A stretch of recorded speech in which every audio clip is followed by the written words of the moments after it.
Assalamualaikum warahmatullahi wabarakatuh.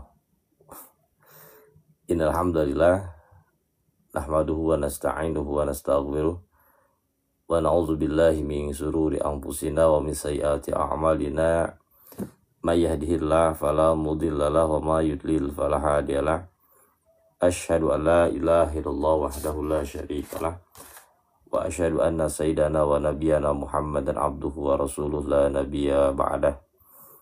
Allahumma sholli ala nuril anwar siril asrar wa tiryakil aghyar wa miftahi babil yasar sayyidina wa maulana Muhammadin al-mukhtar wa alihi athar wa ashabihi al-akhyar adada ni'amillahi wa ibdalih, amma ba'd. Teman-teman semua yang dirahmati oleh Allah Subhanahu wa taala, alhamdulillah kita bertemu kembali di subuh yang cerah ini, teman-teman dalam keadaan saum. Mudah-mudahan hari ini dan seterusnya kita berada dalam naungan keberkahan dari Allah Subhanahu wa taala.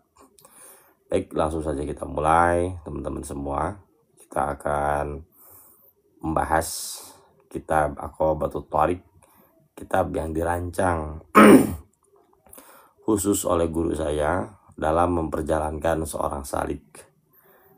Nah, di sini ada 7 aqabah, 7 undakan yang harus dilalui oleh seorang ketika dia ingin sampai kepada Allah Subhanahu wa taala. Sampai kepada Allah artinya apa? Sampai ilmu kita kepada Allah Subhanahu wa taala. Nah, dengan menggunakan kitab Aqabatut Thariq ini juga pada akhirnya kita mengerti tentang perjalanan seorang hamba untuk sampai kepada Allah Subhanahu wa taala. Ini membutuhkan effort, membutuhkan banyak perjuangan, tidak gratis. Seperti halnya kita ketika ingin mendapatkan hati seseorang, tentu saja kita membutuhkan effort, membutuhkan perjuangan agar kita bisa mendapatkan perhatian dan cintanya. Nah, teman-teman semua, kita akan bahas aqabah yang baru. Judulnya adalah Al-Qawadi. Apa itu Al-Qawadi? Insya Allah akan kita bahas setelah kita mengerti tentang perjalanan Al-Qawadi ini. Jadi teman-teman semua,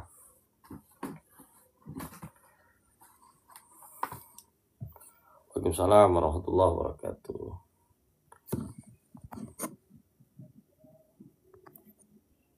Nah, ya, Al-Qawadi ini.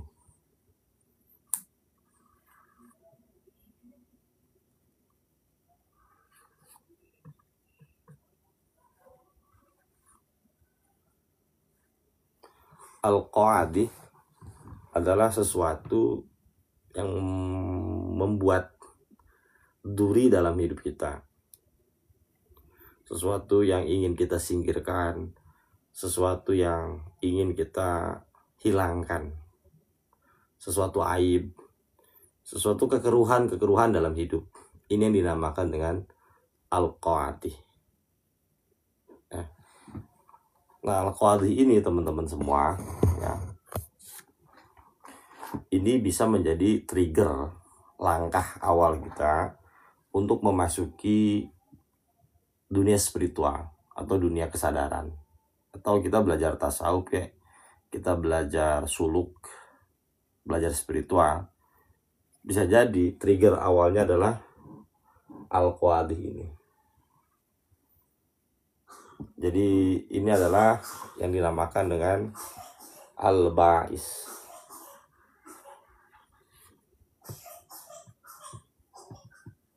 Apa itu Al-Ba'is? Pembangkit. Jadi yang membangkitkan diri kita untuk bersegera menuju Allah Subhanahu wa taala, salah satu yang sering terjadi adalah Al-Qawadi ini. Kita ingin keluar dari masalah.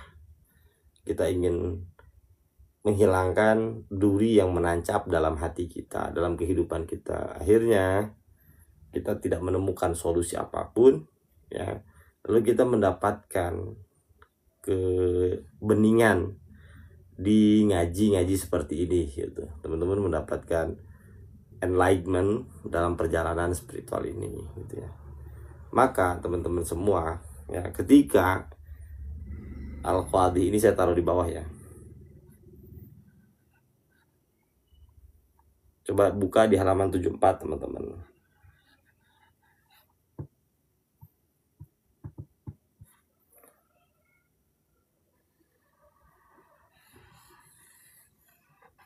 Ketika Al-Qadhi ini kita jadikan start awal kita untuk berjalan menuju spiritual, ini amat sangat berbahaya. Maaf suaranya double. Emang suaranya double? Ya. Waalaikumsalam Tejahro. Ya. Jadi kalau teman-teman semua berjalan menuju spiritual, oke, tujuan utamanya adalah menghilangkan Al-Qadhi ini. Teman-teman semua pada akhirnya ini akan menjadi malapetaka sendiri. Ketika kita baru berjalan, ini akan biasa didiamkan oleh seorang guru. Karena memang ini awalnya untuk berjalan gitu. Didiamkan dulu. Tapi lambat laun Al-Qadhi ini akan dienyahkan. Nah, cara mengenyahkannya bukan dengan menghilangkan. Dengan cara apa? Dengan kesadaran bahwa ini akan tetap selalu ada dalam diri kita gitu. Ya, kalau awal-awal didiamkan teman-teman semua. Alasan kamu ngaji apa di NK? Banyak tuh kan. Saya ingin usul, saya ingin dekat kepada Allah, saya ingin begini dan begitu. Tapi di balik alasan-alasan yang kita simpan gitu ya, pasti ada ini gitu, Al-Qadhi yang melatar belakangnya itu apa, itu pasti ya. Yang kita sebut Al-Qadhi ini adalah pakotun. Teman-teman semua, kalau ini terus menerus ada dalam perjalanan kita, ini akan berbahaya. Maka akan kita bahas pada pagi hari ini. Nah teman-teman semua, ketika teman-teman sudah sadar karena dilatar belakangi oleh ini, teman-teman diajak untuk apa? Yang pertama adalah dengan taubat kan, membersihkan. Ini pertama tuh membersihkan secara masa lalu kita pernah berbuat ini, berbuat itu dan lain sebagainya kan. Ini dinamakan dengan cara tobat. Nah tobat teman-teman ada dua. Nanti saya ajak untuk masuk kepada yang kedua nih nanti. Tapi ya ada tobat secara zohir, ada tobat secara batin, nanti inabah namanya. Nah kalau tobat secara inabah ini menghilangkan apa? Motif-motif, termasuk menghilangkan motif ini tadi Al-Qadhi ya.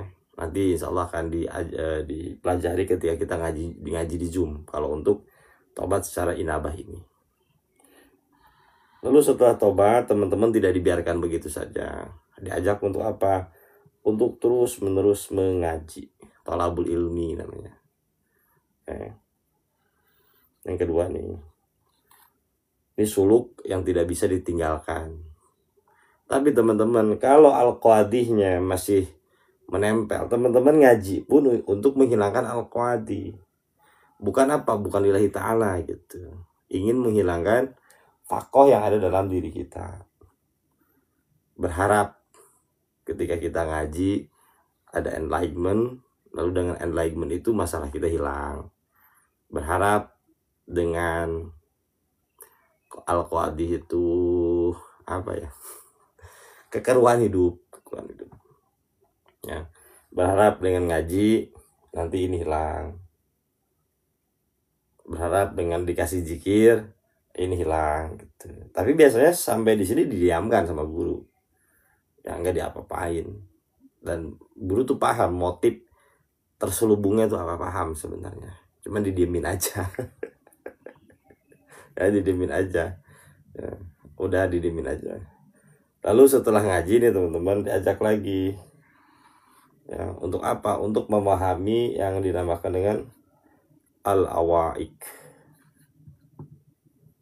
gangguan dalam perjalanan spiritual. Ada yang dinamakan dunia, nafsu, setan, dan lain sebagainya gitu ya. Yang ketiga nih,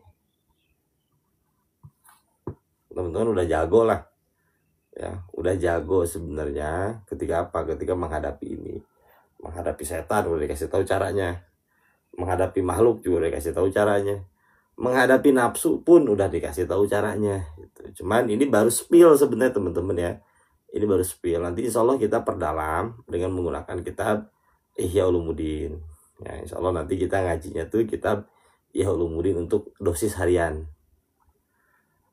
Dan setelah teman-teman memahami tentang perjalanan ini yang mudah, ada al-awaik, juga ada yang dinamakan dengan al-awarid. Hampir sama dengan al-awaik, tapi al-awarid ini sesuatu yang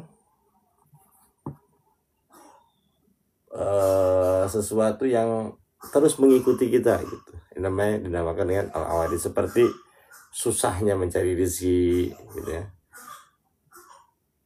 Ya, susahnya mencari rezeki dan lain sebagainya. Ini pernah juga kita bahas. Oke. Nah, setelah teman-teman berjalan di sini, lalu ada lagi di sini nih yang dinamakan dengan al-bawais.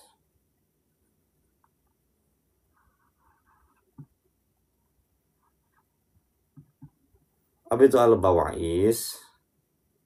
Ya, al-bawais itu adalah pembangkit. Karena teman-teman pasti ketika berjalan terus-menerus, teman-teman akan menghadapi satu realita, merasa tercerahkan. Akhirnya teman-teman ngegampang-gampangin, atau merasa perjalanan ini terlalu berat, kayaknya saya nggak sanggup deh, saya ini bukan tipe saya deh untuk berjalan seperti ini gitu. Maka dikasih pengetahuan terkait apa? Roja dan khauf. Gunakanlah roja saat kita merasa tidak pantas, gunakanlah khauf saat kita melampaui batas. Jadi teman-teman dikasih pagernya agar terus berjalan. Nah, ini akan kita bahas ya, terkait apa? Al-qawaidih ini.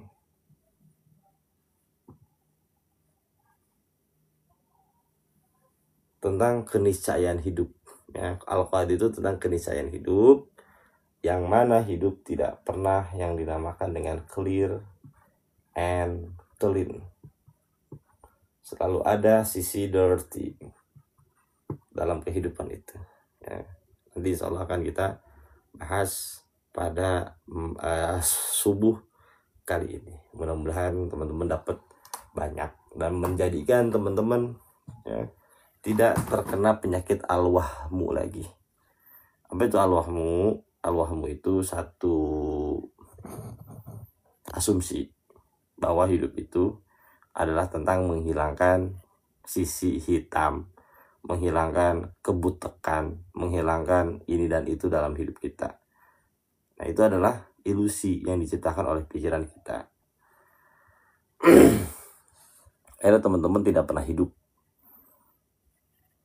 selalu berada dalam pusaran ilusi, ilusi konsep, ilusi tentang masa depan, ilusi tentang kehidupan yang nyaman, ilusi tentang begini dan begitu. Itu ilusi semua, itu bukan hidup ya, saya pastikan itu bukan hidup. Hidup adalah saat teman-teman menerima dualitas ya, itulah hidup. Ketika teman-teman ingin menghilangkan salah satu di antara dualitas, itu bukanlah kehidupan, itu konsep. Nah, selama ini kita hidup di atas konsep itu sendiri, bukan di atas kehidupan itu sendiri. Ya, maka kita belajar al-qawaidih.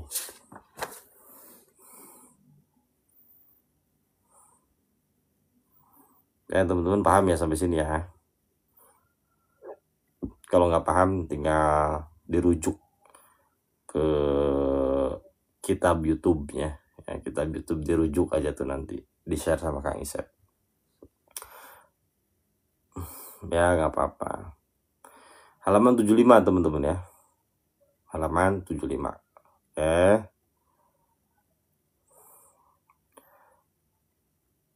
Qalal sayyidina al-kiram al-qawahidu jam'u qadihatin. Jadi al-qawadih adalah jamak dari qadihatun. Apa itu qadihatin? Apa yang dinamakan dengan qadihatin? Keruh. Kalau al-qadihu berarti artinya kekeruhan. Kalau qadihatin ini mufrad, satu. Jadi keruh. Kalau al-qadihu jamak, plural, artinya kekeruhan. Wahia as-sawadu. As-sawad itu hitam. Jadi ada namanya hajar aswad, gitu ya. Batu yang amat sangat hitam, gitu. Nah, as-sawadu hitam. Allazi yazharu fil asnani, ya. Wa ustu'mila huna lima yatalawwasu al-a'mala wa yufsiduha fa'alaina bitanqiyatiha bil ikhlasi li'anal ikhlasa sirul a'mal. Apa yang dimaksud dengan al-qadi? Yaitu adalah yang artinya itu hitam. Alaji, kehitaman, ya, sesuatu yang terlihat hitam. Alaji yuziro, yang nampak. Fi asnani, di gigi kita, gitu. Di gigi kita putih nih, tapi ada yang hitamnya, kan mengganggu pemandangan. Nah, mengganggu pemandangan, gitu. Nah, itu sama dengan al-qadi, ya. Teman-teman semua, ya, yang pernah saya jelaskan sebenarnya ini di dalam kitab Hikam. Ketika kita pergi ke gunung, ini gunung, taruh gunung ya, saya bukan pelukis soalnya. Lalu di sini banyak kebun, sungai, dan lain sebagainya. Ini indah, ini adalah tempat yang sangat indah.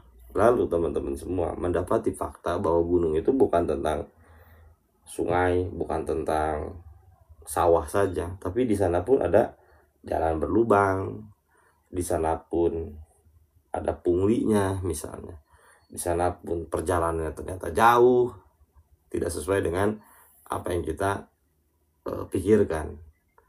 Nah, jalan berlubang, kayak pungli dan lain sebagainya, itu yang dinamakan dengan al-qadi. Gunung yang begitu indahnya, tetapi ternyata masih ada sisi-sisi yang tidak kita perhatikan. Nah, selama ini teman-teman semua, hidup kita terasa berat, hidup kita terasa banyak beban, karena kita fokus pada jalan berlubangnya, tidak fokus pada sesuatu yang indah ini. Berupa apa? Gunung. Akhirnya gunungnya dilupakan, teman-teman fokus pada jalan berlubang. Lalu mentasbihkan bahwa gunung adalah jalan berlubang, bahwa hidup adalah penderitaan, bahwa hidup adalah sebuah hal yang menyakitkan, bahwa cinta adalah penderitaan tiada akhir, dan lain sebagainya. Kenapa? Karena kita fokus pada jalan berlubangnya, tidak fokus pada gunung yang indah ini. Nah, ketika kita tidak fokus kepada gunung yang indah ini, teman-teman semuanya, ini akan berdampak pada apa? Berdampak pada amal kita.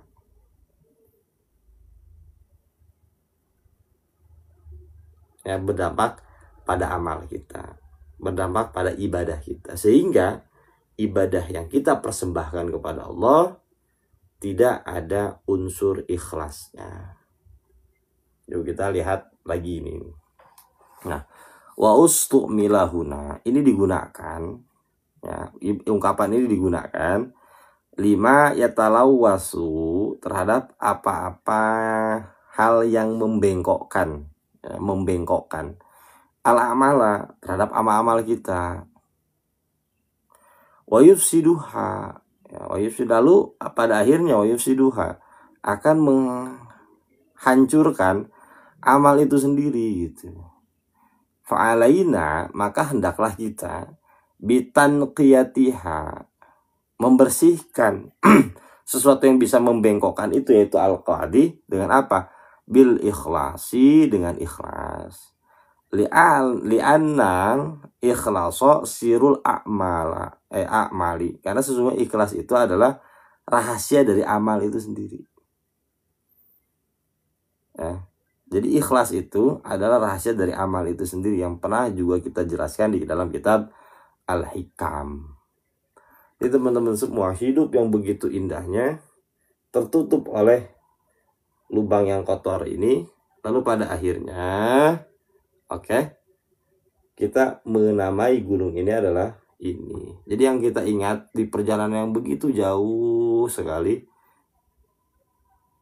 di dinginnya Bromo, ya, di sunsightnya, yang kita ingat adalah jalan yang berliku gitu. Makanya kita ke Bromo nih, yang harusnya kita ingat, yang kita capture adalah gunung yang indahnya itu, malah kita mengcapture belokannya ini. Akhirnya kita nyeritain ke orang, kemarin gimana ke Bromo. Janganlah, lu jangan ke Bromo. Kenapa? Belokannya parah, banyak banget. Begitupun hidup. Kita tanya, bagaimana kabar kamu? Ya, kabar saya ya gini-gini aja. Sama kayak gitu teman-teman. Lalu pada akhirnya, lalu pada akhirnya teman-teman, ini akan terbawa dalam ibadah-ibadah kita. Ibadah yang kita persembahkan ke Allah untuk apa? Meluruskan jalan yang bengkok ini. Ibadah yang kita bangun kepada Allah untuk apa? Menghaluskan jalan yang penuh lubang ini. Paham kan maksud saya? Jadi ternyata ibadah yang kita persembahkan kepada Allah bukan lillahi ta'ala, tapi untuk meluruskan jalan bengkok. Untuk apa? Memperbaiki jalan yang berlubang. Gitu loh. Ternyata ini tersimpan dalam subconscious mind kita gitu. Ya, ini tersimpan dalam subconscious mind kita tanpa kita sadari. Ya, kalau nggak paham nggak apa-apa. Ya. Ternyata ini tersimpan dalam subconscious mind kita. Akhirnya ketika kita berdoa kepada Allah, semuanya adalah tentang apa? Tentang keinginan kita semua. Tentang huzuz. Pernah kita jelaskan tuh huzuzun nafs. Tentang selera diri kita. Tidak ada unsur ibadahnya. Tidak ada unsur penghambaannya. Ya. Coba kita sadari deh. Kalau kita cermati banget, ya, ternyata kita ini, ya, ibadah ke Allah itu nggak ada ikhlasnya sama sekali. Kenapa? Kita fokus pada al-qawadihnya itu tadi.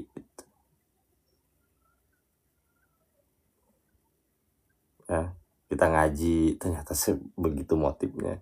Kenapa teman-teman banyak yang ngaji, masuk grup, tiba-tiba keluar? Nggak ketemu jalan lurusnya. Nggak ketemu jalan bagusnya. Itu.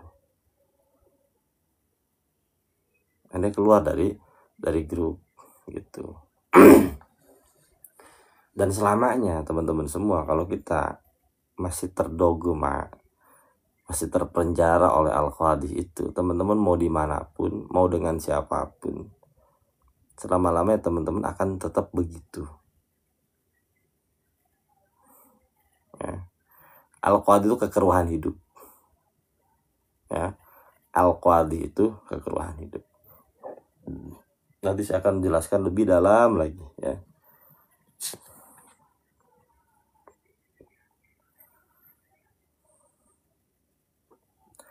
Teman-teman semua, ya, teman-teman semua, tidak ada satupun manusia yang tidak sedang mengalami al-qawadih.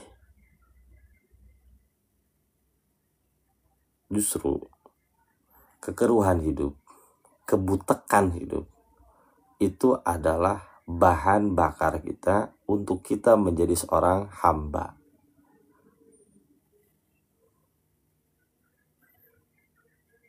akan selalu ada luka, akan ada selalu aib, akan ada selalu hal yang mengganjal dalam hidup kita, dan itu tidak mungkin bisa dihilangkan.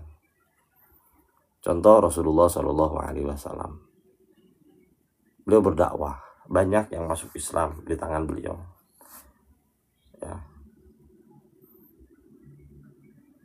Pada saat zaman Rasulullah SAW masih hidup saat itu. Tapi al-qawadihnya apa? Kekeruhan hidupnya itu apa? Paman beliau sendiri, ya, yang dulu berbahagia atas kelahirannya Rasulullah SAW, itu menolak beriman kepada Rasulullah. Bahkan menjadi orang garda terdepan untuk memusuhi Rasulullah. Apakah itu bukan dinamakan al-qawadih? Kekeruhan hidup, kekeruhan hidup.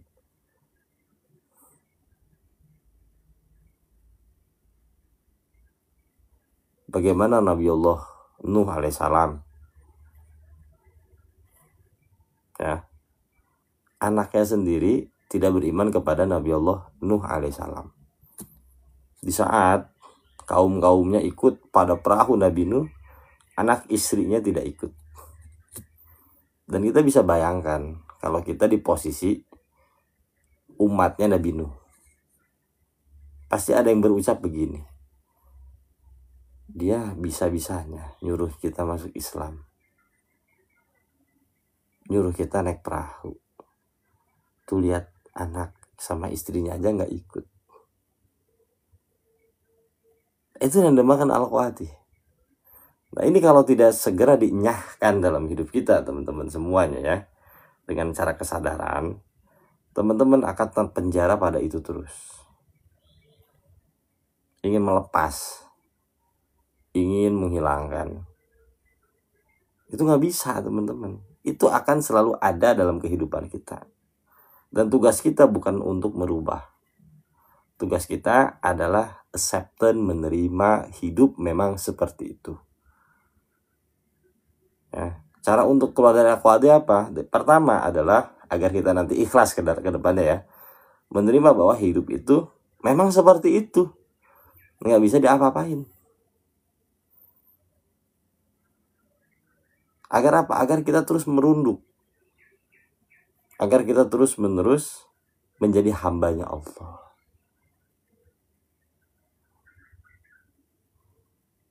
Dan ini pasti akan selalu ada dalam pasti akan ada dalam kehidupan kita.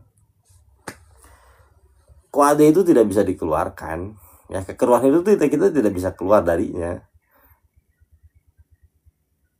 Ya, nggak bisa. Semakin kita ingin keluar, semakin kita tersiksa dibuatnya. Karena ini merupakan sebuah keniscayaan. Tidak bisa. Nah, ketika kita berjalan dalam ranah spiritual, kita menginginkan pencerahan, kita menginginkan satu enlightenment, usul namanya. Lalu kita berharap kita keluar dari al-qawadih. Nah, itu adalah jebakan al-wahmu namanya. Kita berjalan kepada Allah bukan karena Allah, tapi karena pikiran kita sendiri. Kita ingin keluar dari kekeruhan hidup ini. Akhirnya selama-lamanya kita tidak pernah ikhlas beribadah kepada Allah, gitu. Nanti insya Allah di Hikam itu akan dijelaskan. Malam Hikam dijelasin sama Hikam. Terus nanti saya tambahin kitab ini nih. Isep udah punya kayaknya. Taqribul Usul li Tahsilil Wusul li Ma'rifatillahi wa Rasul. Nanti insya Allah. Oke, akan dijelaskan sama kitab ini nih. Nanti malam, ya, nanti malam. Nggak bisa, Pak, nggak bisa.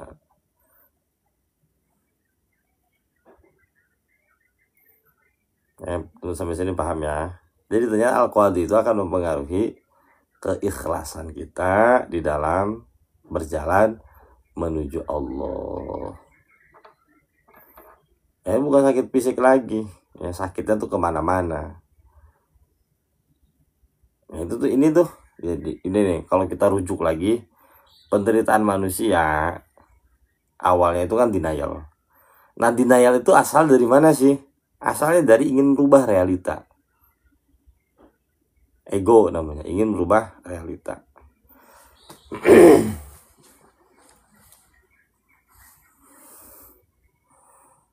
Nah, itulah hidup, teman-teman. Itu fakta kehidupan yang tidak bisa kita nyahkan begitu saja.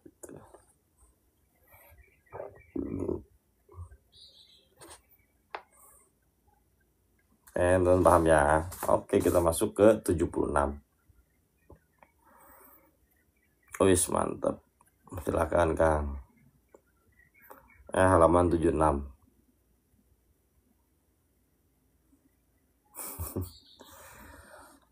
Al-ikhlasu wa haqiqatuhu. Kita akan belajar tentang ikhlas dan esensi dari ikhlas itu sendiri. Nah, kita pernah bahas di dalam kitab Al-Hikam. Cuman kita akan perdalam lagi sekarang ya. Al-amalu suwarun qaimatun wa arwahuha wujudu siril ikhlasi fiha.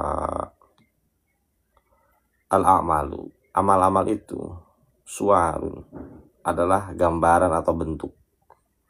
Qaimatun, yang tampil. Jadi amal yang kita persembahkan kepada Allah seperti apa? Suwarun qaimatun. Ya, saya ibaratkan patung kan, adalah patung. Wa arwahuha, dan yang menggerakkan patung itu ibaratnya wujudus sirri ikhlasi fiha, adanya ikhlas di dalamnya. Jadi inilah mengapa, yang menyebabkan kita sholat, kita ibadah kok semakin menambah ego kita, semakin menambah rasa kebenaran kita, semakin menambah rasa kesucian diri kita, semakin membuat kita merasa berbeda dengan orang lain, semakin membuat diri kita merasa suci gitu. Kenapa? Karena ibadah yang kita lakukan enggak dibarengi dengan ikhlas. Akhirnya sholat itu ngambang, enggak kemana-mana, diem. Sodakoh juga diem. Yang harusnya ibadah itu adalah merupakan sebuah energi lanjutan gitu. Sholat itu energi, teman-teman. Dalam Quran itu dijelaskan bahwa sholat itu mampu mencegah pelakunya dari perbuatan keji dan munkar. Artinya apa? Sholat yang kita persembahkan ketika ada ikhlas di dalamnya, ini mampu mendrive diri kita agar berlaku seimbang, agar berlaku tidak zolim. Tapi pada faktanya sholat mah sholat, maksiat mah maksiat. Sedekah mah sedekah, cuman diungkit-ungkit misalnya. Berbuat baik, tapi merasa lebih baik. Itu tanda sebenarnya ibadah kita tuh sedang tidak kemana-mana. Ibadah kita sedang di situ-situ aja gitu. Nah, untuk menggerakkannya dibutuhkan oktan yang dinamakan dengan ikhlas. Nah, ikhlas bisa terjadi dalam hidup kita ketika kita memahami terkait al-qawadih ini, bahwa hidup adalah tentang kekeruhan gitu. Jadi kita tidak ingin merubah apapun, kita sedang tidak ingin seperti apa bagaimana. Pada akhirnya kita mempunyai sebuah keikhlasan tuh. Ikhlas itu lebih simpelnya apa sih? Ikhlas itu adalah tentang kehadiran hati kita bersama dengan Allah, intens namanya tuh. Nah, intens, sedang tidak berharap apa-apa. Kan teman-teman juga bete kali ya kalau kita temenan sama seseorang, dia cuma pengen maunya aja, bete nggak kira-kira tuh kan? Tapi ketika ada yang mau berteman sama kita, menemani kita, nothing tulus, tanpa pamrih, apa adanya, tentu dia nggak minta pun akan kita kasih, teman-teman. Justru ketika kita ikhlas, kita akan mendapatkan banyak hal. Nah, ketika kita ikhlas, justru kita akan mendapatkan banyak hal. Coba teman-teman kita belajar dari kartun-kartun yang dibuat oleh orang Jepang. Ya, Naruto itu ikhlas orangnya, polos.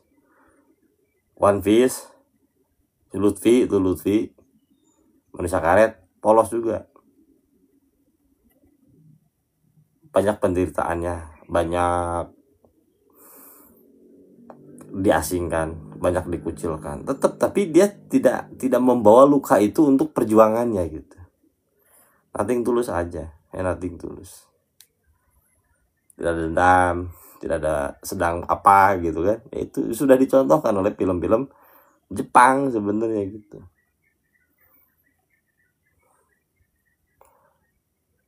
Kemarin Kang Wahidin nggak ikut ke Bandung kan, dulu bikin status lagi masak-masak ya, jamaah manakib beliau tuh.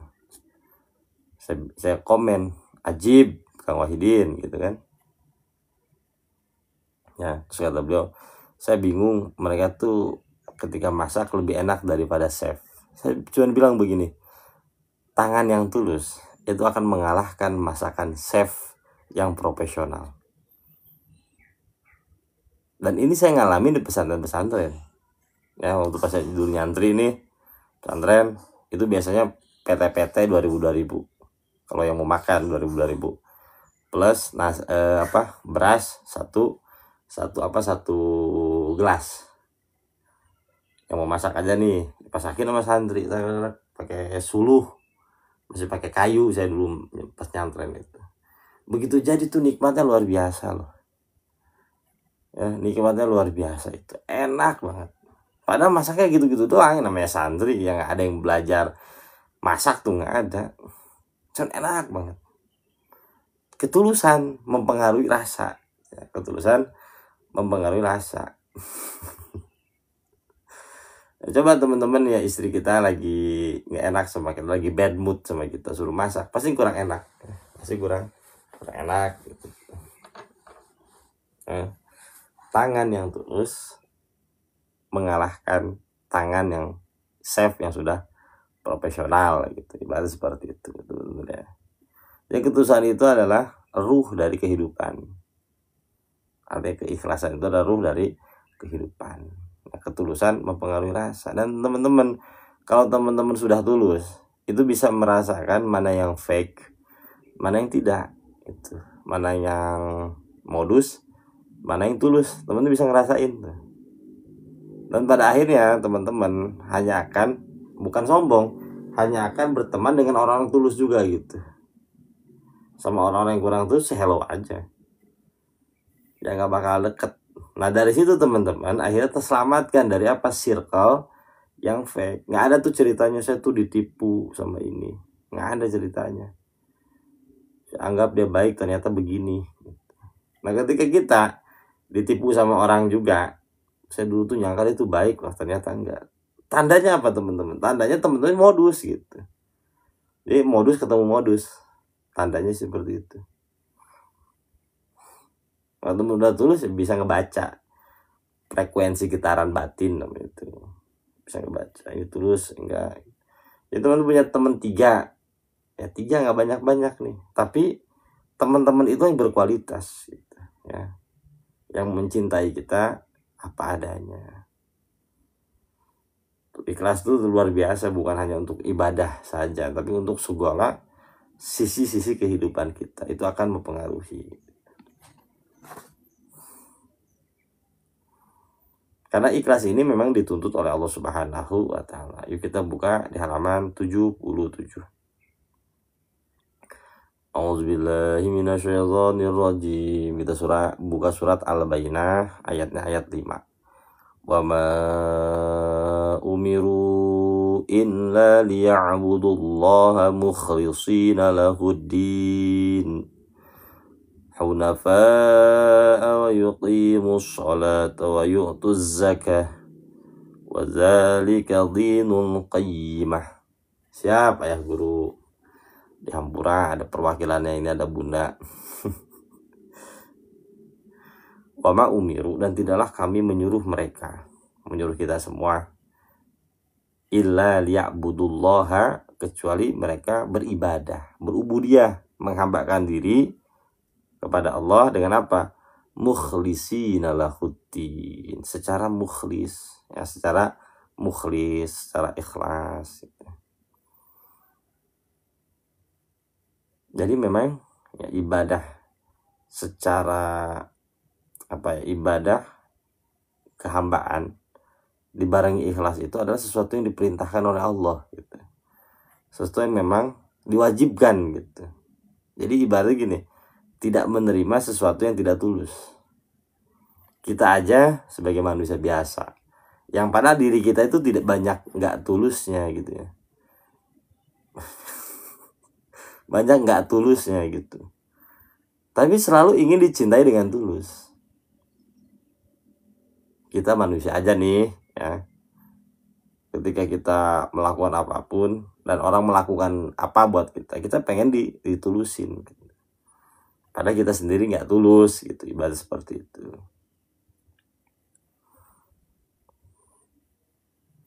Lahu bagi orang tersebut ad-dina hunafa'a wa yuqimus shalah. Maka dia sedang menjalankan agama yang lurus ya. Wa yuqimus shalah, sedang menegakkan salat. Wa yutuz zakat, lalu dia mengerjakan zakat. Ini moka udah masuk grup belum? Wa dzalika dinul qayyimah, dan itu adalah agama yang lurus, yang hanif. Yang hanif itu yang lurus, sesuai dengan fitrah manusia. Jadi ketulusan ya adalah fitrah manusia itu sendiri gitu. Ya, nanti insya Allah ayat ini akan kita perdalam ketika kita ngaji kitab Riyadhus Shalihin. Nah, insya Allah diperdalam lagi. Nah, teman-teman kita lihat skemanya ya. Kita lihat skemanya. Oh, dari Malaysia ya. Iya ya, siap. Namanya siapa ya, nama WA-nya ya? Temoka. Al-ibadatu la tasihhu bidunil ilmi. Ibadah nggak bakal sah kecuali dibarengi dengan ilmu. Oh, daika pantesan. Wal ilmu, dan ilmu, wal ibadatu, dan ibadah, la yanfa'ani, keduanya tidak akan bermanfaat illa ma'al ikhlasi, kecuali dibarengi dengan ikhlas. Jadi ibadah nggak bisa sah kecuali dengan ilmu. Jadi teman-teman semua ya, ketika kita semangat dalam mengerjakan agama, yang kita namain anak-anak hijrah nih ya, anak-anak hijrah gitu ya. Banyak kan sekarang tuh tren-tren hijrah. Tapi jangan lupa semangat ibadah kita harus dibarengi oleh apa? Oleh ilmu gitu. Nah, ini yang luput dari perhatian kita gitu. Jadi beragama kita berdasarkan selera. Beragama kita berdasarkan FOMO, bukan berdasarkan ilmu. Akhirnya kita ikut-ikutan. Trennya begini, pasar ngarahin ke sini gitu. Kenapa? Karena kita memang nggak punya ilmunya, akhirnya cuma ikut-ikutan doang gitu loh. Jadi sambil kita ya bangkit menuju Allah, harus diperbaiki ilmunya dulu gitu. Kenapa? Al ibadatu la tasyu biduni ilmi, wal ilmu wal ibadatu la yanfa'ani illa ma'al ikhlas. Dan keduanya, ibadah dengan ilmu ini nggak bakal berfungsi kecuali dibarengi oleh ikhlas. Nah, ikhlas itu adalah ilmu perjalanan kehidupan teman-teman semua. Nah, ketika apa? Ketika kita melihat hidup itu ora-ono opo-opo, hidup itu nggak ada apa-apanya. Sesuatu yang kita khawatirkan nggak terjadi, sesuatu yang kita inginkan juga nggak terjadi. Artinya apa tuh? Yang terjadi adalah sesuatu yang memang dikehendaki oleh Allah. Kalau Allah yang menghendaki, maka semuanya very well, very good, akan baik-baik saja. Dan ternyata sesuatu yang dulu kita tangisi, pada akhirnya kita tawain sekarang gitu. Ini sering terjadi. Dulu saat kita mengalami, saat kita mengalami berbagai macam kehidupan, ya, gejolak kehidupan nih, naik turun kan, atau kita pernah di posisi paling rendah, kita pengennya mati aja, kita pengennya begini aja. Kenapa? Kita nggak kuat mengalami kehidupan, mengalami tekanan.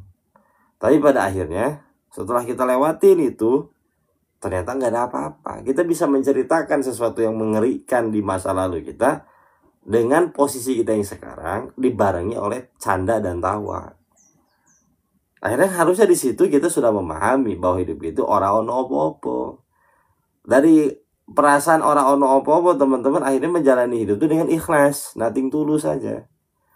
Ketemu semua orang tuh nothing tulus aja, mau ketemu siapa kayak ya udah nothing tulus, mau mengalami musibah apa ya nothing tulus.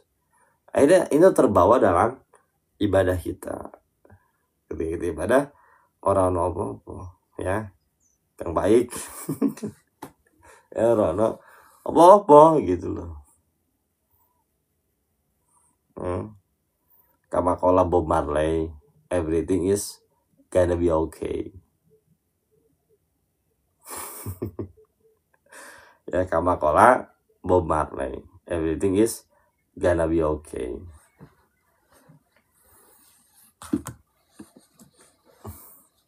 Itulah kehidupan gitu lah ya, itulah kehidupan. Akhirnya muncul ikhlas tuh ketika kita melihat di situ. Okay. Gonna be alright ya. Nah, qala Rasulullah sallallahu alaihi wasallam. Ya, Rasulullah sallallahu alaihi wasallam bersabda, "Innallaha la yanzuru ila ajsamikum wala ila suwarikum walakin yanzuru ila qulubikum."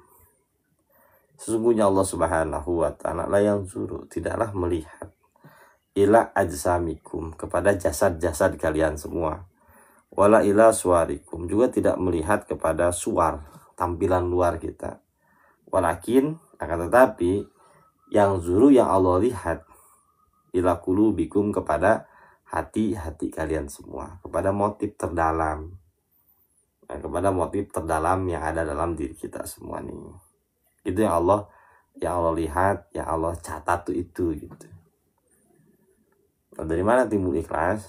Ya, bukan dari baca buku, teman-teman, bukan dari quote-quote, bukan. Ya, seorang guru hanya ngebimbing aja gitu, ngarahin gitu. Jadi ikhlas itu timbul dari apa? Dari pengalaman kehidupan itu sendiri. Teman-teman mengalami bahwa hidup itu orang ono opo-opo. Nah, dari situ ikhlas muncul. Nah, teman-teman udah ngalamin semua sebenarnya. Ya, udah ngalamin semua. Itu di masa apa? Al-Qawadi itu tuh. Di masa apa? Al-Qawadi ini. Yang akhirnya mendrive menjadi sebuah gerakan al-Ba'is. Ba'is itu apa? Satu hal yang mendrive kita untuk menuju Allah.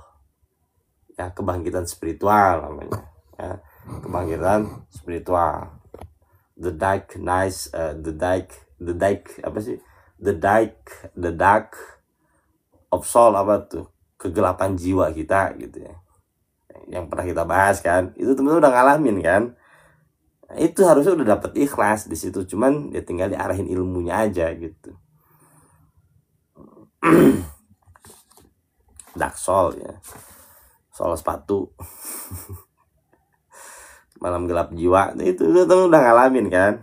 Tinggal itu tuh adalah teman-teman sedang dimurad sama Allah, sedang ditarik untuk menuju ikhlas. Cuman kebanyakan ketika kita mengalami itu tadi tuh dark soul, kita tidak ketemu guru, akhirnya muter-muter di situ. Teman-teman akhirnya bangkit, jatuh lagi, bangkit, jatuh lagi. Kalau ketemu gue dijelasin, ini dark soul, ini fungsinya tuh agar kamu bisa mencapai ikhlas gitu. Agar kita bisa apa? Agar kita bisa mendapatkan haqiqatul ikhlas. Nanti akan kita bahas nih.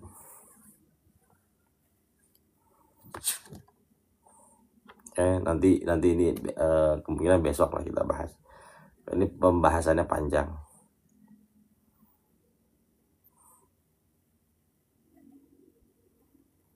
Ya, tuh jadi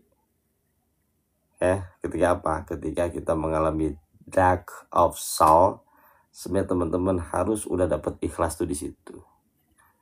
Jadi saya gak baik lagi nih, ikhlas bukan lahir dari quote, ikhlas bukan lahir dari baca, ya. Ikhlas lahir dari pengalaman kehidupan yang kita rasakan sendiri, lalu kita mendapatkan satu kesimpulan bahwa hidup ora ono apa-apa. Dari situ teman-teman mengalami satu pemahaman lebih intim terhadap satu ayat. yang mungkin teman-teman sudah hafal nih. Innamal hayatud dunya la'ibun walahun. Sesungguhnya dunia itu adalah la'ibun, permainan, walahun, dan senda gurau. Jadi hidup dalam Al-Quran dijelaskan tentang apa? Bahwa hidup adalah permainan dan senda gurau. Salahnya kita terlalu serius. Nah teman-teman semua, ketika teman-teman tidak berada dalam kondisi ikhlas, hidup teman-teman tuh serius. Kayak iya ngejar sesuatu tuh kayak yang harus begini, harus begitu, padahal nggak ada yang mewajibkan. Ya teman-teman, begini nggak ada yang mewajibkan. Akhirnya kita kehilangan spirit dari kehidupan itu sendiri. Enjoy namanya. Akhirnya teman-teman hidupnya diburu-buru, tergesa-gesa, sedang mencari apa gitu. Akhirnya begitu tuh. Teman-teman kalau terburu-buru banyak nabraknya. Banyak nabraknya, nabrak ini, nabrak itu. Banyak hal yang tidak terlihat gitu. Nah teman-teman kalau lagi nggak ikhlas pasti begitu. Banyak jeleknya gitu. Nah, nanti insya Allah akan dijelaskan panjang lebar terkait bagaimana cara bagaimana cara menjalani hidup dengan meditatif. Ya, bukan teman-teman saya ajarin meditasi, bukan. Meditatif itu artinya itu tadi laibun walahun, nanti diajarkan. Jadi teman-teman kayak anak kecil lagi, gampang kagum sama sesuatu tuh, gampang kagum karena teman-teman terlalu serius melihat sesuatu yang wah itu, jadi nggak kagum. Melihat bunga bermekaran kagum, melihat banyak makanan kagum, makan enak kagum, ngopi kagum, ngeliat orang aneh kagum, ngeliat orang lucu kagum. Teman banyak kagumnya kayak anak kecil. Jadi back to your child, kembali pada masa kita kanak-kanak. Banyak kagumnya teman-teman. Adapun sedih ya cuman selintas aja, tapi banyak kagumnya nanti. Jadi kita takjub kepada Allah, ya, takjub kepada Allah. Ini yang sudah lama hilang dalam perasaan kita. Takjub kepada Allah tuh hilang. Kenapa teman-teman? Sedang mengejar sesuatu, sedang tidak ikhlas, akhirnya tidak takjub. Ya, memuji Allah pun masih pengen apa? Pengen mendapatkan sesuatu lagi. Ya, memuji Allah bukan dari kekaguman, maka akan lahir apa? Penuntutan. Sesudah mengagumi engkau, sesudah baca subhanallah, sesudah baca alhamdulillah, sekarang mana gantinya untukku? Artinya modus itu teman-teman. Ya, modus. Tapi kalau lagi ikhlas teman-teman kagum kepada Allah tuh. Banyak heran kita kepada Allah. Ini banyak kagumnya. Ya, ada alhamdulillah, subhanallah. Kagum lahir dari kekaguman. Nah, kekaguman ini lahir dari apa? Dari ikhlas. Kekaguman lahir dari ikhlas. Insyaallah nanti akan dijelaskan tentang haqiqatul ikhlas. Ya, no modus. Ayo teman-teman jadi pengagumnya Allah. Ya, jadi pengagumnya Allah. Bagaimana cara menjadi pengagum Allah? Dengan ikhlas. Dan teman-teman harusnya sudah masuk pada makom ikhlas ini. Itu loh. Kenapa? Karena saya yakin teman-teman yang ngaji tasawuf yang masuk ke NK, oke, teman-teman tuh sudah ngalamin the dark of soul itu tadi. Nah karena kita tidak ikhlas tuh, akhirnya pandangan mata kita tertutup oleh dunia. Jadi teman-teman hanya kagum terhadap hal-hal yang berbau materi saja. Nah, tidak kagum terhadap Allah, kagumnya terhadap pemberiannya. Ya. Itu berbahaya. Terhijab, Teh Ucu udah jago terhijab. Ya. Nah, mudah-mudahan kita jadi pengagumnya Allah Subhanahu wa Ta'ala. Doa kepada Allah, jadikanlah aku pengagummu, jadikanlah aku penggemarmu. jadikan aku pengagummu ya Allah. Jadi kita balik kepada anak kecil yang murni, yang melihat sesuatu tuh dengan pandangan batin. Pak Ustadz mau masuk grupnya. Ya nanti dikasih nomor saya masuk ke grupnya. Iya, tinggal ikhlasnya ya, Ibu Mayang, tinggal ikhlasnya. Ikhlas itu ya bukan lahir dari kuat. Teman-teman dengar kuat nih, langsung ikhlas, nggak bisa. Pengalaman hidup, perjalanan hidup, mengarungi takdir, akhirnya mendapatkan satu kesimpulan, orang ono opo-opo. Akhirnya teman-teman paham terhadap ayat innamal hayatud dunya laibun walahun. Nah, insya Allah nanti akan kita jelaskan tentang bagaimana menjalani hidup dipenuhi dengan meditatif. Ya, akhirnya teman-teman seperti anak kecil lagi main, ya, saling serang menyerang ibu bapak. Lu anaknya ini ditoyor gitu, tetap nggak ada yang marah. Kenapa? Esensinya permainan. Kenapa kita gampang marah, gampang terluka, gampang ternista, gampang terjatuh? Melupakan esensi permainan itu. Kita menjadi tua dan terlalu serius. Ya, menjadi tua dan terlalu serius, Kang Paik. Ya, belajar tuh Kang Paik kan punya anak 2 tuh ya. Itu belajar, itu guru kita loh. Ya, bagaimana dia menjalani kehidupan. Itu guru kita. Belajar dari mereka. Wassalamualaikum warahmatullahi wabarakatuh. Teh Yanti sehat ya. Ya, belajar dari anak-anak kita. Jadi nanti teman-teman bekerja, berusaha, itu esensinya permainan aja. Tapi bukan main-main ya, beda tuh. Permainan dengan main-main beda kan. Nah, insya Allah nanti kita jelaskan. Ini yang mau masuk grup, monggo silakan dicatat nomor saya ya.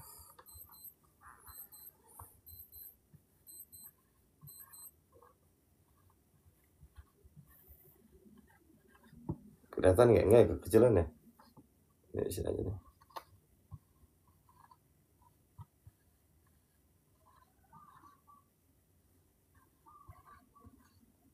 Di sini 0838 733 44 369. Nanti kirim nama, alamat ya. Kalau bekerja ya bekerja tulis, kalau sedang tidak bekerja ya nggak usah.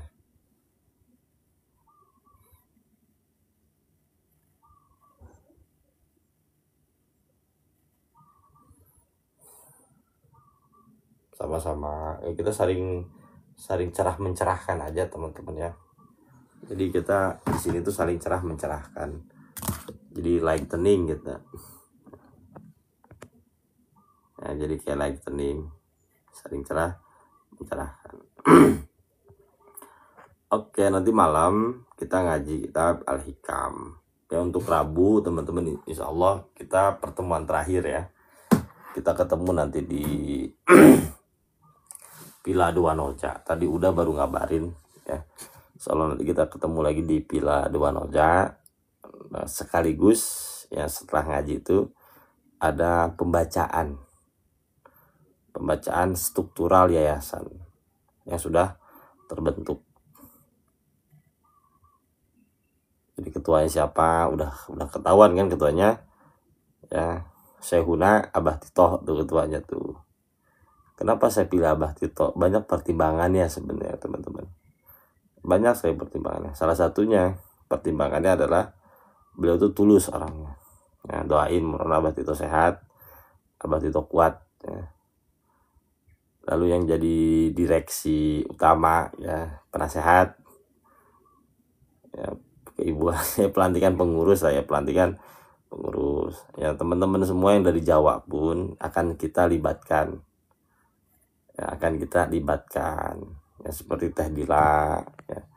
Jadi yayasan ini bukan milik saya teman-teman ya, ini milik teman-teman semua sebenarnya gitu loh ya, milik teman-teman semua ya.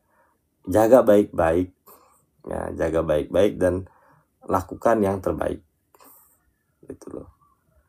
Karena dengan adanya yayasan ini kita bisa lebih bermanfaat. Jadi ngaji itu teman-teman ya, kalau tidak digerakkan kepada kemanfaatan kemanusiaan, hambar gitu aja gitu. Jadi apa yang kita sudah dapatkan, yang sudah kita pahami, yuk sama-sama kita kerjakan dalam proyek kehidupan ini gitu ya. Teman-teman sehat semuanya. Yang mau resto, iya nanti kan dibacain nanti. Dan maaf masih nakal, nggak apa-apa, yang penting ngaji.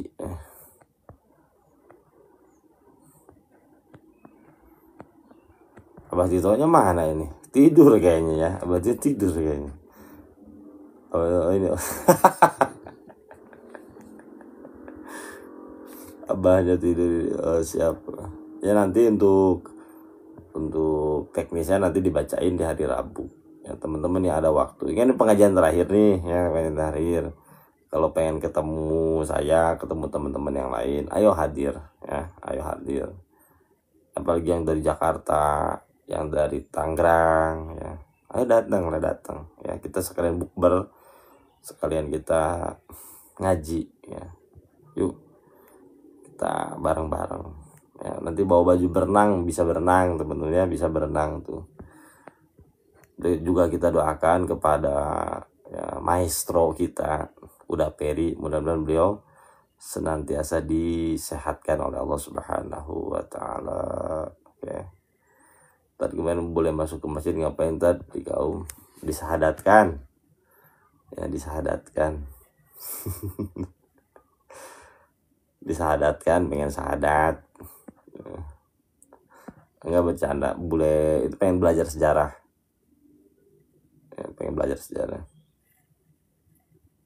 Ya mudah-mudahan Ibu Mayang nanti selepas kita Idul Fitri ya, kita halal lebih halal nih ya, nanti di Bogor dari Bandung, mudah-mudahan bisa datang ke Bogor ya, Kang Paik, Teh Mayang, ini sama-sama lah, kita punya keluarga baru ya, kita isi. Kenapa pengajian pengajian terakhir itu maksudnya ini apa sih namanya, offline terakhir, karena kalau di Rabu depan lagi teman-teman udah banyak yang mudik, udah banyak yang pusing kan, udah banyak yang kena tekanan mental untuk menghadapi Lebaran kan. Nah saya nggak mau ganggu gitu ya, nggak mau ganggu. Nah itu apa, privasi teman-teman nih ya, saya ya udahlah itu mah urusin sendiri. Jadi hari Rabu itu tuh ngaji terakhir untuk apa, untuk pertemuan. Selebihnya nanti kita ketemu lagi ba'dal Id. Ditunggu kedilinya Pak Ustaz. Ya insya Allah. Online tetap ya, Lebaran juga ngaji kok kita ya. Teman-teman bagi yang nggak punya baju Lebaran, yang nggak tahu mesti kemana Lebaran, ya coba nanti kita voting Pak Ustaz, Lebaran ngaji aja dah ya, biar kami nggak keluar rumah, ada alasan bahwa kami sedang ngaji. Ya, kalau teman mau ngaji, kita ngaji Lebaran.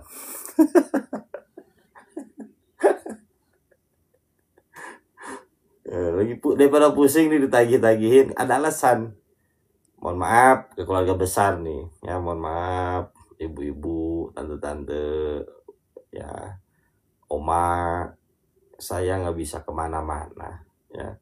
Ini ada pengajian ya, saya takzim kepada guru.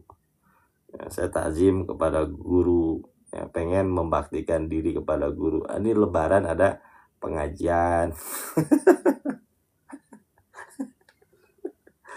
Padahal sedang dalam posisi fly gitu ya, pelarian gitu. Nggak apa-apa kalau mau gitu ya. Ya insya Allah nanti untuk ke Jawa, nanti soal di Magelang, tapi nanti ngelihat rembukan dari teman-teman aja ya. Rembukan dari teman-teman, apakah nanti di Magelang. Kemarin sih ada yang ngomong coba kita di gunung apa sih, Gunung Merapi, kata Mas Dwi itu Gunung Merapi aja Ustaz, dingin ya tempatnya. Atau Kang Adit di mana tuh kemarin, di gunung apa sih, lupa lagi saya tuh namanya ya. Kita nanti diskusi lagi. Nah, tapi yang jelas nanti halal bihalal ya setelah Ba'dal Id itu di Bogor di tempatnya Kang Haji Asep. Kalau di tempat Kang Haji Asep tuh kita nyari suasana baru, daerah Capus, dingin tempatnya. Dieng, oh Kang Adi ngajakin di Dieng tuh, di rumah Mbah Marijan tadi. Emang tadi lah kena sama ininya, di apa sama anak-anaknya. Ini ada yang dingin-dingin teman-teman. Obrol ke sana. Siap tadi lah. Ya mudah-mudahan tadi bisa ke Bogor ya, gantian dong ke Bogor. Ya. Nanti ya kalau ada waktu monggo ke Bogor ya.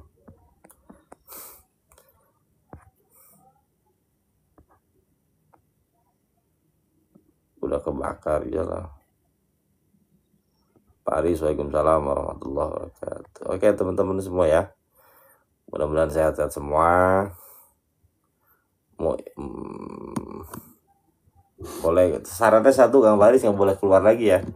Udah masuk nggak boleh keluar lagi.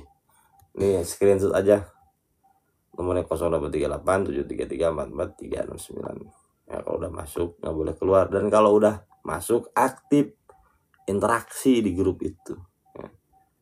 Ngapa teman-teman bercanda-bercandaan aja, bulan puasa ini misalnya ngirim-ngirim foto apa gitu ya, nggak apa-apa, bercanda-bercanda biar suasana grup tuh hidup, nggak kaku gitu. Asal jangan ngirim-ngirimin yang aneh-aneh gitu ya. Kamu bercanda-bercandaan aja, jadi grup itu dipakai untuk bercanda, kecuali grup pusat. Makanya saya diam mungkin kan.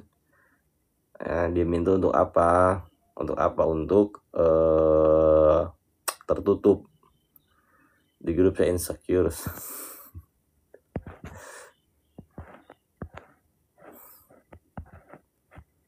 Oke teman-teman ya, kita akhiri dulu ya. Nanti insya Allah kita ketemu lagi malam ngaji kitab Al-Hikam. Don't miss it, jangan sampai ketinggalan karena pembahasannya bagus. Saya menggunakan 2 kitab, Al-Hikam sama Takribul Usul namanya itu. Nanti insya Allah kalau mau beli, karena ini nanti juga akan kita pelajari ya kitab ini nih. Cuman kalau nggak bisa dibeli sekarang nanti aja, karena nanti ini kita bahasnya. Kalau Hikam udah setengahnya, kita masuk ini dan masuk kitab Sirul Asror sama kitab Tajul Arus. Masih banyak pelajaran ya kan. Iya, masuk grup aja Teh Rima ya. Jam 9 mulainya ya. Jam 9 mulainya. Sama-sama Bude. Kasbon ya, boleh kasbon kan. Belinya sama Kang Isep ya, Nah, oke teman-teman semua ya, sama-sama udah ya, penggerak NK minjem 100 bisa. Oke, wallahul muwafiq ila aqwamit thoriq. Wassalamualaikum warahmatullahi wabarakatuh ya teman-teman semua. Jazakumullah khair kasiran. Insyaallah malam kita ketemu lagi. Kang Wahidin, jangan lupa reviewnya ya. Nanti ada beberapa orang yang accept telepon. Nanti setelah maghrib lah saya telepon ya. Untuk apa? Untuk rencana nanti hari Rabu ya. Oke teman-teman semua, sehat-sehat ya. Saya close dulu ya. Terima kasih banyak.